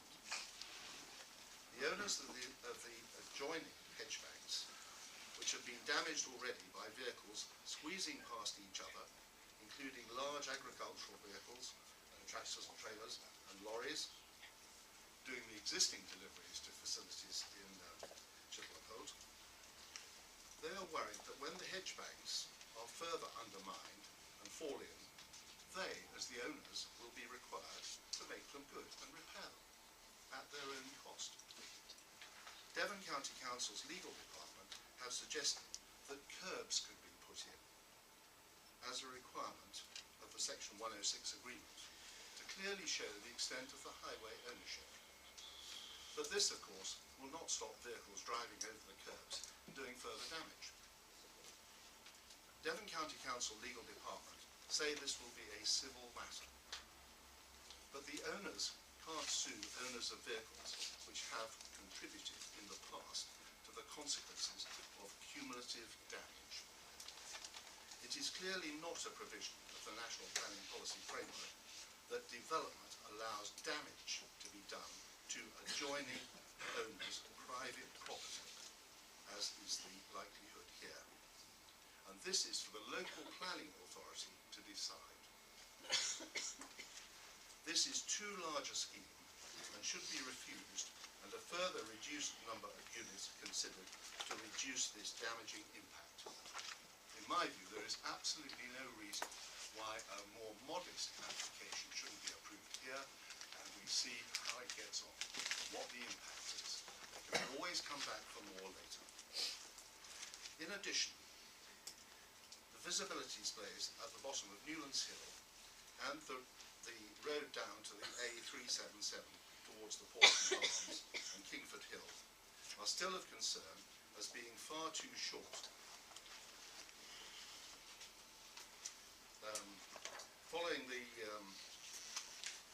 safety inspection by the planning manager last week, which Mike Kelly has referred to his visit, I've seen the records of that meeting. I'm astonished that there's no reaction to the fact that the visibility which was experienced then by our own planning manager is being ignored. It is not consistent with the report of my own authority, which shows considerably longer visibility displays. Yet our own planning manager has been there, and people disappear from view, even in a bright jacket, at a far shorter distance. And I'm told, oh, well, it doesn't affect the highways recommendation. I'm afraid that is not satisfactory. So there needs to be a deferral to allow a fresh Devon County Council assessment of the safety shortfall here, and it should be by somebody completely fresh to the subject. So I ask, as a minimum, members, that there is a deferral for this purpose. Okay. Any comments at this stage? Mike? No, Chair, I think that's quite simply, I again refer you to paragraph 32, and I've made detailed reference to the geometry of Newlands Hill, which is not material to this determination in your officer's view. And you've heard about the benefits of the scheme, so I've got nothing further to add at this stage unless members want to ask any questions. You two gentlemen? I can make a mention at this stage, Chairman, if I may. The Director of the Planning, Environment and Transportation Services has asked me to go and have a look at the existing situation to possibly review what we've taken as an approach over the last 2.5 years. I went out to the site yesterday and I spent 2 hours looking at the immediate road network there. I looked at possibly 5 or 6 approaches to the site that we have. So we talk about 4, but in fact there are more, of course, that get lost in the maze of roads in that locality. I think what was quite clear to me was that the traffic generation as existing is very low. You know, I've heard a lot of mention today about, you know, kind of horrendous traffic on these roads, but it was extremely quiet. And I could say to you that there were a number of occasions and a number of roads where I was probably being passed by one vehicle every 5 minutes or so. Now, this wasn't in times of kind of quiet periods of time. This was actually in peak times during the hours of 4 to 6.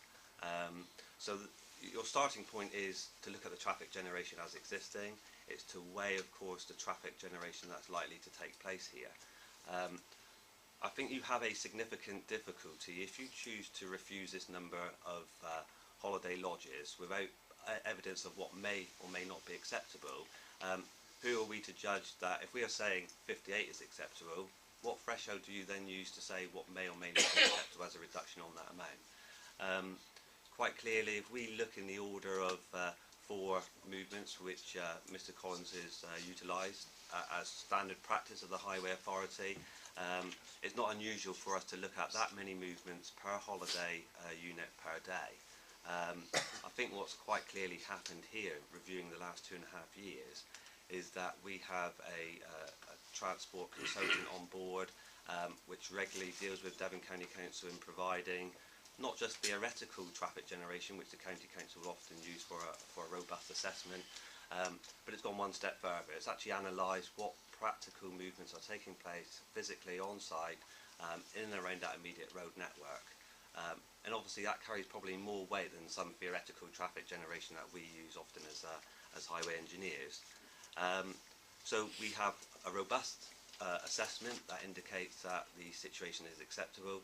We have a more robust approach that indicates that the traffic generation is likely to be even less again. We also have a facility here which is quite comparable, and I know members of the public have referred to, you know, the need to look at comparison sites. Mr Kelly touched on Ben Quarry, which I addressed to you last month, members. This is a very comparable situation. You have facilities on site where members of the public or users of that site will reside for some part of their stay. We don't suggest for one moment you come to North Devon and you spend your entire holiday on that site. What you tend to do is there will be occasions when either a morning, an afternoon, the occasional day where you stay on site, use the facilities. You're likely to go further afield and use the facilities either in the village of Chittlehamholt, or you go beyond to the typical tourist destinations of Exmoor, Saunton, Croyd and the North Devon coast. So we recognise that you have that going on. I think there's also a strong recognition that because you have such a wide range of routes radiating out from this site, that it's fair to say that a lot of those movements can be dispersed. I also know that if you feel uncomfortable using one or two of the junctions because of the substandard visibility arrangements, and you know, we would be the first to recognise that we have a preferred standard of visibility. Where it is substandard and there's opportunity to avoid those junctions if you so wish, you can do so. We often look at obviously passing places in terms of what formally may be provided, but also those informal passing places which may well be on private land. The reality of the situation is that if a development gets approved here, not everybody with a private access arrangement is going to close up that access. Those accesses will remain in place and they will be readily available to highway users. So I did undertake a kind of further assessment yesterday. I did carry out a review of what's been said for the last 2.5 years, and I would fully endorse what we have said as a highway authority here, that there's no reason why this additional traffic, and we are talking probably not even 1 per minute, we are talking, you know, 1 every 2 or 3 minutes if you were to break it down that way. We are saying that that is perfectly acceptable. The road network can accommodate that, and we would reinforce what the highway consultant has said on behalf of the developer. So that's the position where I've come to review this. Brian Hensley, of course, as kind of development control manager, would have been here to present this today, but unfortunately he's had to attend another committee presentation. But that's where we are. You know, in terms of highway safety and convenience, we don't see this as a problem at all. Okay, over to members. Jasmine Chesters. Oh, thank you, Chair. Didn't know I was going to be first. Well, there you have it. We've heard about the traffic. Now we've heard of Devon County Council. They seem to have no problems with the traffic. We live in an area with very narrow lanes. We all know that. We know there's places down the end of those lanes you need to get to. And we're all aware of the width of our cars and the length of our cars. Maybe people coming down that use motorways all the time don't. There's been no accidents recorded at Newlands Hill in the last 5 years, or so our agenda tells us. And while I have some sympathy with traffic generation, because we live in an area where we're very often in long queues, I feel that this application will bring advantages to North Devon. not only with the economy, bringing jobs and things like that in, and tourists to spend their money here. I believe with the added luxury facilities that are going to be put in within this application, that it will be a benefit, and maybe visitors will stay on site more than going out and around. There are many conditions with this application. I do support this application.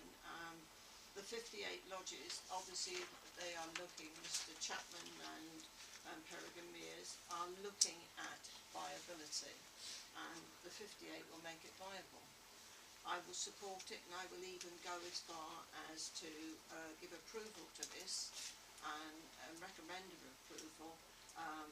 The only thing I can think of is if I would hope that the hotel would send out maps to people travelling here.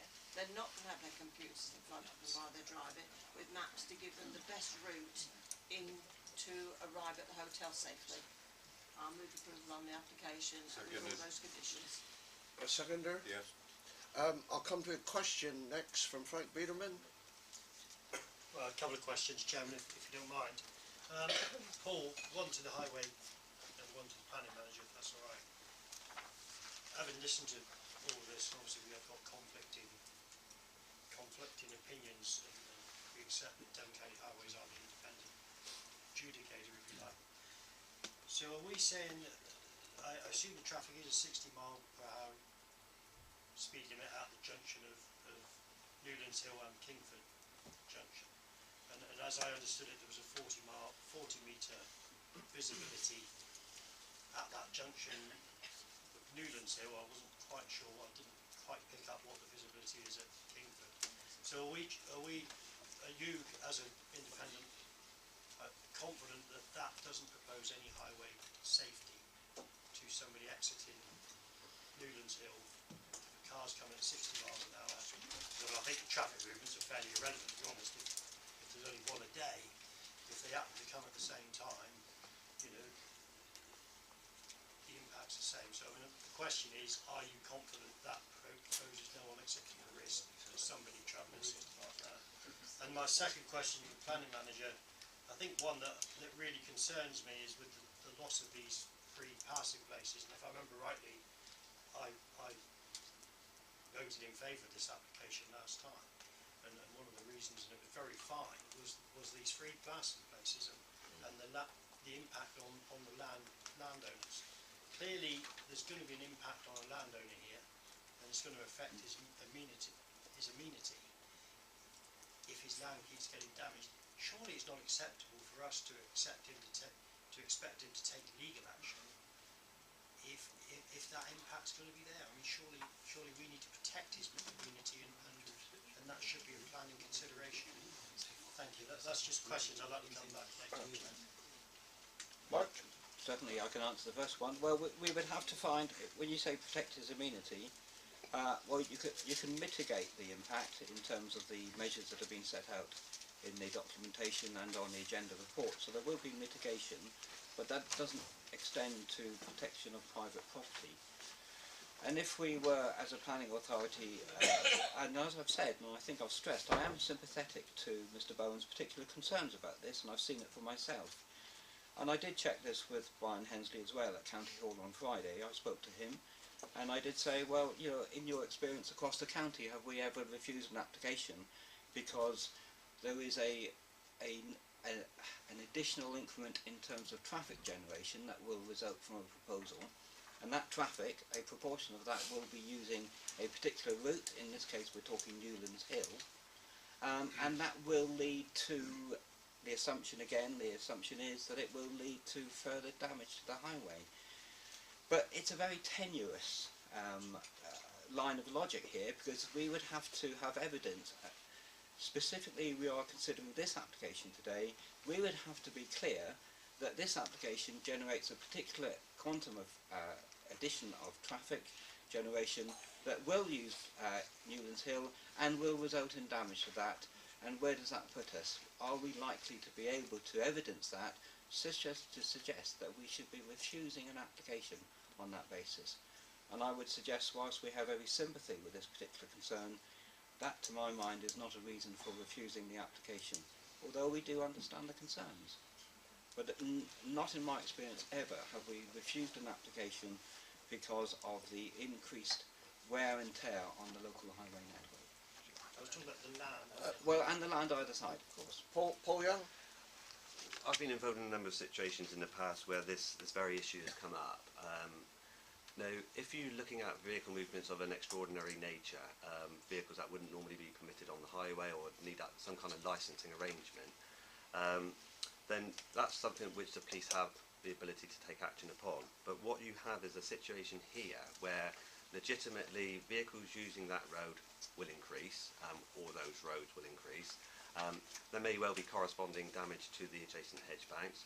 This is very akin, of course, to tractors and trailers that might be, moving along those roads, inadvertently causing some damage to the hedge banks. But it is quite clear that whilst it is an increase in vehicle movements that may be deemed acceptable by any decision that the planning authority may make, it is a civil matter. It is between the landowner of the hedge bank and any identified vehicle user that could be causing that damage. And quite clearly, that would be extremely difficult to identify an individual or individuals that lead to that damage. Possibly CCTV footage could be obtained, but a highway authority would not actively be looking to get involved in that particular instance, although we recognise that what we may say may prove it to be acceptable. Going back to the issue about visibility and how we measure junction visibility, of course, we have a prescribed set of standards that would be granting visibility standards in accordance with the actual vehicle speeds that we would be expected to obtain. Now, whilst we may have a 60 miles per hour national speed limit road, vehicle speeds are more in the order of the high 40 miles an hour, so it tends to be 47 miles per hour, 48 miles per hour. We need to judge visibility both in terms of looking at it to the near side of the carriageway in both directions. We also can look at it to the centre of the carriageway, and we could look at it to the opposing side of the carriageway. One of the things we have to take into account is, are you realistically likely to see vehicles overtaking one another at those locations? And if you are, you can of course look for visibility to the near side of the carriageway. If you're fairly confident that's not going to happen, then there's no reason why you cannot consider visibility to the opposing carriageway. Yes, we have to have full regard to accident data. There's no recorded accidents in the last 5 years of any significant note that I'm aware of. And therefore, whilst we accept there may have been accidents at certain locations in the past, we do not have to have so much regard to those accidents that may have occurred some time ago. And of course, what I said earlier on, in that you have a choice of routes here, that's what's critical. If you find it uncomfortable as a fairly regular visitor to this site, you don't have to use that junction. There are plenty of other junctions that are available to use if you so wish. Okay. Sorry, Joe, just a quick one on that, because I mean, ultimately, I've said this at the last committee meeting. Where is the sat-nav taking people? Because visitors to the area are not going to know what's the best junction. Well, they'll do well to find it, never mind. This is what I think tends to happen. When you first arrive at a facility that you are unfamiliar with, if you have a problem once you've arrived at that site, then you look at alternative destinations here. And also, I think it's important to recognise, as a highway authority, we didn't ask for any passing places to be provided as part of the pre-application discussions or in the early stages. This was offered by the applicant to try and address a perceived issue. It is a perceived issue. It is not an actual issue here, which is fundamentally of concern for us. Okay, Glyn Lane. Yeah, thank you, Chairman. I mean, to me, Chairman, at the end of the day, is what we've got to look at here is, and to me, is the application taken as a whole, previously and now. I do actually cycle and drive these routes here, and I do actually agree with Mr. Young. The routes is quiet, there's no two ways about it. I mean, I cycle very nice, they are very quiet. I mean, to me, the only difference is from previously and now is actually the free passing places, and will they would adversely affect this application. In my view, on balance, I don't think they would. So, to me, I actually support what the recommendation is, but subject to, my view is, because quite honest with you, there was a sum of money here in public open space previously, which was approved, and I see in your heads of terms now, I see that's left to the planning manager. But my view is, Chairman, if we accept this application here, we should be putting back in the sum of money which is a public open space contribution on the heads of terms, because there's no difference previously than what there is now with the heads of terms, because the sum of money previously was £73,463. That is actually a benefit to the parish as a whole, and I think that sum should be included because it was in there and approved previously, and there's no reason why it should be left out at this stage now. So I would do an amendment to that unless they wanted to take that on board. If they're happy to take it on board, I'm happy to support it as it is. Quite happy with that. Sorry, Chair, I thought that was sort of carried through with the recommendation. Well, no, it says here, but public open space not made explicit. as requested by North Devon Council, that means you may not request it. What I'm saying is we should be putting that sum in this edge of terms, and if I'm happy to take that on board, I'm happy to support it. Thank you. I'm looking at the proposal of that motion. Yeah, I'm quite happy to take that on board. Joe Tucker? Well, excuse me not getting up, but just to thank really Devon County Council, the three officers who naturally have supported what is this development, and to be clear and precise in what you're saying. And so naturally there are locals, people living in the village who have concerns, but we see this, I'm afraid, in many of these smaller villages. But if you're going to allow a place such as Highbullen to go forward and provide employment and create investment for North Devon, then you've got to allow this type of application to go through. And so rather than, you know, we've spent a long time. 18 months ago we spent hours here, and really there's not much difference between this and what it was 18 months ago, and the only difference is really these couple of passing places, and naturally the owners have given up 29 bed spaces, but it's good for Chittlehamholt. It will be eventually. So there's no point in progressing gabbling on. David Warden. Thank you, Mr. Chairman. Richard and Frank have said quite a lot what I was going to say, but there are a couple of points. I understood that there were some photographs taken of these passing places. It would have been nice if we'd actually had an opportunity to see them, because that is the area that I'm very concerned about. I mean, the economic case is clear, very clear. It will be a tremendous benefit to not just Chittlehamholt, but a very big impact on North Devon. But I am concerned about the transport, getting there, and so on. I don't know if there's any way that on the B3226 a warning could be made of the junction, because you know, if you say vehicles are coming, say from the Chumney direction at 47, 48 miles an hour, well, you know, I doubt that. I think in many cases it'll be much higher than that, and it could be quite dangerous. I mean, I hate going up that particular Newlands Hill.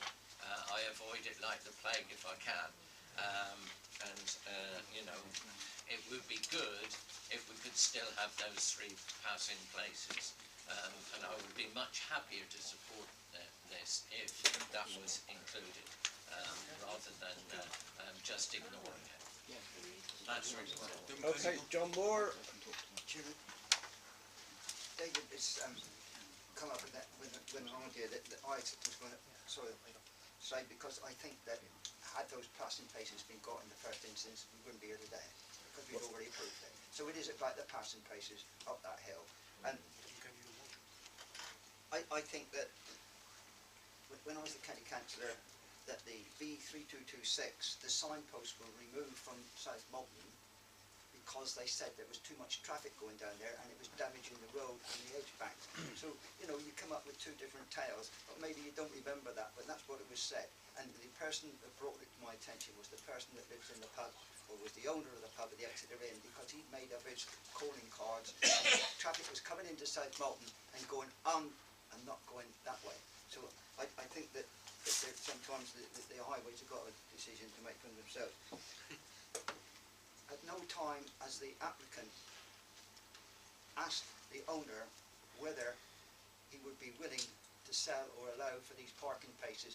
It might well be now that we've got to this position where I feel that most of the people here are going to approve it. There may well be some give on the ownership to get those parking places.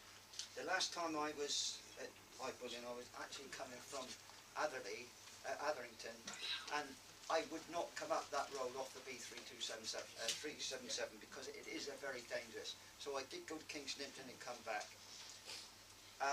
And on coming down the hill, I mean, I don't know if anybody spoke about the gradient. I wouldn't like to think what it is, but it's probably certainly steep.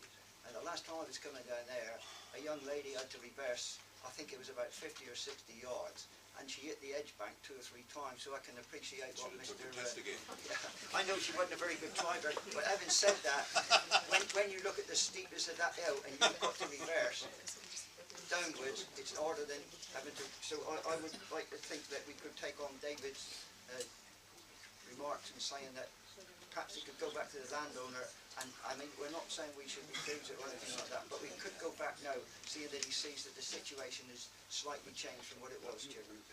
Right, Mike Kelly. Just a couple of points really. The details of the recommendation on page 32 looks at submission of a construction management plan and a green transport plan, oblique travel plan, and appropriate signage of course would be part of that. So in terms of directing people, particularly in light of the sat-nav discussion we've had, that would be a sensible part of any resolution from committee. And again, I'd just emphasise that what perhaps has not been highlighted is the reduction. I think the applicant's transport consultant made it quite clear. It's a reduction theoretically of 200 traffic movements a day in respect of this voluntary revocation of the 11 apartment block. So, you know, it's quite an important concession. I think Mr. Chapman made it quite clear that it wasn't one that was easily relinquished, because it's obviously a capital asset worth a great deal in terms of the property. But nonetheless, that is being offered. That is a material change that needs to be taken into account. So I just want to Paul Crabb. To be fair, no, sorry. Okay. Frank Biederman. You know, I'm desperate to move a recommendation of refusal, but I realise I'm not going to get that home. I guess that needs to be deferment, or whether there's any way that one of the movers of the motions. I really am concerned about the safety, but you've got to take on board the highway. And I don't want anybody to think that I'm negative to the scheme, because it's an amazing scheme and a huge opportunity for employment and everything else. But you can't put money over safety, and I am concerned about safety. I just wonder, is there any way, and I really do think this gentleman that spoke about the impact on his land, is there any way, I mean obviously they've saved some money by not having to provide these passing bays. You know, is there any way that some 106 legal agreement can be put in place to, and I guess you're going to tell me civil matter, I'm almost read Damien as I'm speaking, but you know, I just think it's incredibly unfair that we're saying you can use informal passing places, go onto private land, damage it, and expect that chap to go and try and find the route for us. If there is no way, I am going to move a motion of refusal, because I do feel that the impact on the immunity of the landowner is unacceptable. Okay, anyone prepared to second that? Just ask a question first. Anyone prepared to second that? that? I just want to ask a question first. Will that, what Councillor Warden said, that there should be tried to be negotiation on those passing places, if that could be a part of the, I'm not saying that we, if not, then I would second that. What I'm saying is we need to have some sort of negotiations, but I don't care what anybody says. We talk about, we know the area. Look, I do know. I travelled to Highbullen at one time playing squash when the squash courts were available. I know what the danger is in that hill, and if we could get those passing places, it would change the Mike. Well, just one point. We're not condoning the use of Newlands Hill or any other use by residents of Highbullen. I think it's quite important but that seemed to be an implication just now. No one's condoning it. Drivers behave as they do, and they do this not only along Newlands Hill, but the many thousands of kilometres of rural lanes in Devon. and this is not an isolated instance. We see it throughout the area, of course we do. So no one's condoning it. There is no basis in terms of planning for requesting the passing bays. We'll put that out there. So in terms of trying to negotiate a revised scheme that reinstates the passing bays, I'm afraid I don't think I could provide any support for that. The only thing I would say is that we've got objectors and we've got applicant and owner here today, and if they're able to come to some sort of agreement themselves outside this room, then of course we would be very pleased about that. But it doesn't form part of the application before us today, unfortunately. Take a vote. So, there was a proposal. Anyone prepared to second it? I got a minute, Walter. Anyone second the motion of refusal? No, so that falls. Back to the ward member, Walter White. Just a very brief, Mr. Chairman. There hasn't been very much discussion or any discussion on the route of the construction traffic, because obviously this is something which is going to affect Chittlehamholt. It's in the management. It's in the condition. I know it's in the plan, but it's not been said here today. And I would like to know the route of the construction traffic, please, because people in here need to listen if it's in the agenda. Mike, do you want to refer?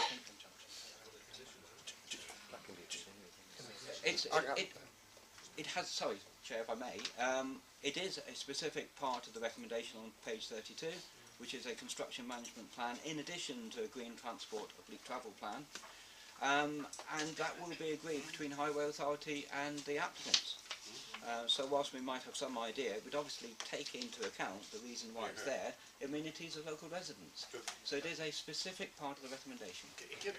Chairman, with respect, in consultation with the ward member, which will overcome That's a some good of those idea. issues. Agree. Thank you. Yes. Very good idea. Yeah. Any other comments? Right, I'll take the vote. The motion was put as per the officer's recommendation. Those in favour? Just a minute, plus the parish contribution. Okay. Somebody coming back next. Chairman, also to include the additional condition regarding the submission of lighting details. Yeah. Yes. All happy? Those in favour? 1, 2, 3, 4, 5, 6, 7, 8, 9, 10, Chairman. And against? 1, 2, Chairman. Abstentions? 1, 2, 3, Chairman. Okay, that is carried. Thank you very much. A 2 2-minute break, and anyone leaving?